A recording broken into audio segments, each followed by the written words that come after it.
Downloading and installing the UBA Mobile Banking App lets you manage your bank account, make transactions, and handle finances right from your phone. This guide walks you through each step to get the app onto your device and start using it. So if you want to get it all, just make sure you follow me to the end of this video, and if this video is helpful to you, do it to like, subscribe, and leave a comment. Now let's get started. The first step you have to take now is to go over to your Play Store. That's if you're using an Android device, but if you're using an iPhone or an iOS device, then you have to go over to your App Store. So let me go over to my Play Store since I'm using an Android device in this tutorial. So let me quickly tap on my Play Store.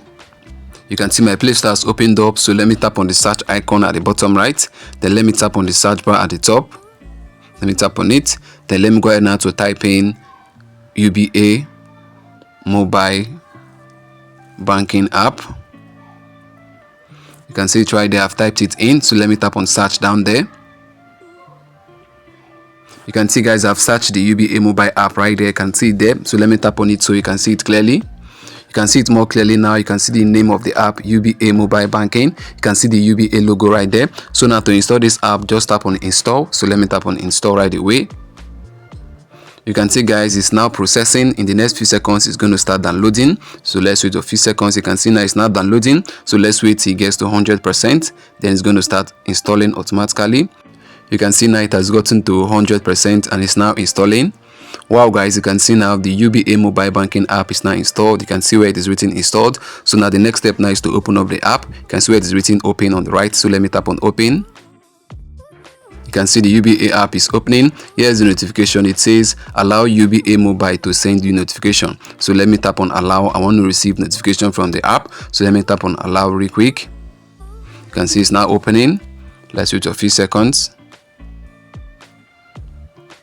Then here's the next step. This is the terms and conditions. So all you have to do is to read through it. So let me scroll down. Just take your time to read through it. After that, then you tap on agree. So let me tap on agree down there. Then here's the next step. These are the features of the app. They said it's very easy to access. You can see it right there. Then here is ATM/branch finder. Then here is payments on the go. So you can use it to make payments. This app. It says round the clock support, so you have 24 hours customer service. Then it says selfie profile. You can upload your picture on your profile. Then it says fraud guarantee. That means using the app is very safe. So you can see these are the few features they want you to know about the app. So let me tap on done down there. So you can now see now we have successfully downloaded and installed the UBA mobile banking app in our phone. So what next you can do is to log into the app, or you can register on the app. And in case you don't know how to do that, I've already made dedicated videos on that, on how you can log in and how you can open an account, how you can register on this UBA mobile banking app. So guys, I've come to the end of this video and I believe it was helpful. Do it to like, subscribe, and leave a comment. See you in the next upload. Bye. Peace.